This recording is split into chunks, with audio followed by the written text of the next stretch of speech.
Ya, hari ini kita akan melanjutkan pembelajaran kita dengan materi sistem peredaran darah. Pada sistem peredaran darah, kalian sudah belajar bersama dengan Ibu tentang sel darah, tentang organ-organ peredaran darah, dan tentang golongan darah. Secara khusus kamu akan pengen tahu dong golongan darahnya apa. Nah, untuk itu pemahaman yang kemarin kita pelajari bersama, kita tahu bahwa golongan darah ada golongan darah sistem A, B, dan O. Ada juga sistem MN.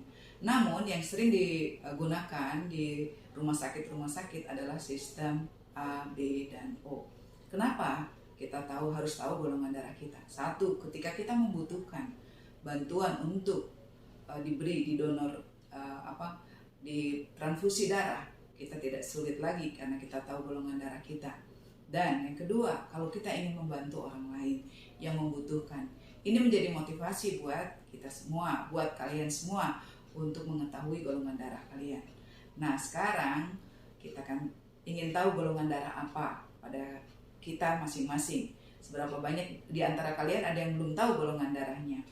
Nah, kita harus tahu dulu di dalam menentukan golongan darah, yang kita lihat adalah sel darah kita.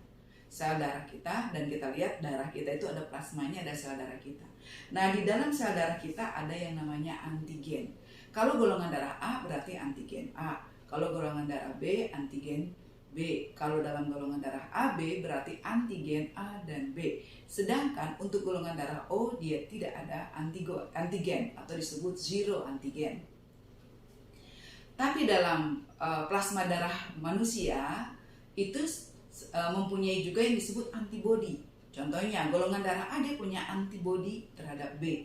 Golongan darah B punya antibodi terhadap A. Golongan darah AB itu tidak punya antibodi. Sedangkan golongan darah O punya anti A dan anti B. Ini yang menentukan apakah setiap golongan darah bisa menyumbangkan darahnya kepada siapa saja dan bisa menerima darahnya dari siapa saja. Ya, itu akan kita lanjutkan nanti setelah kita melakukan praktek uji golongan darah. Untuk praktek uji golongan darah, kita udah tahu alat dan bahannya. Yang pertama, pasti kita harus punya anti serum ya. Yang biru ini anti A. Anti A ini untuk melihat kalau dia menggumpal, apa yang terjadi? Pasti dia kalau di darah yang diteteskan anti A ini menggumpal, berarti dia golongan darah A ya. Kalau B berarti golongan darah B, kalau AB AB. Nah, ini juga bisa menjadi penentu. Nah, alat-alat yang digunakan dan bahan yang digunakan, yang pertama adalah kita harus menyediakan bahannya, dan ini alkohol, ini kapas ya. Dan ini adalah blood lancet atau jarum untuk menusuk mengambil darah sedikit, dan untuk tempat mengujinya adalah menggunakan kartu golongan darah. Nah, jadi sesuai dengan tugas kalian masing-masing, nanti di kelompok kamu akan mengambil salah satu teman kamu, memintanya untuk melakukan pengujian terhadap golongan darah dengan ya mengambil alkohol dari sini, kemudian dioleskan pada salah satu jari, kemudian ditusukkan dengan blood lancet ini, dan darahnya ditaruh sedikit-sedikit di kolom-kolom yang sudah ada pada kartu golongan darah. Setelah itu kamu bisa meneteskannya sesuai dengan petunjuk dan mengaduknya, tetapi dengan menggunakan pengaduk yang berbeda untuk setiap kolom.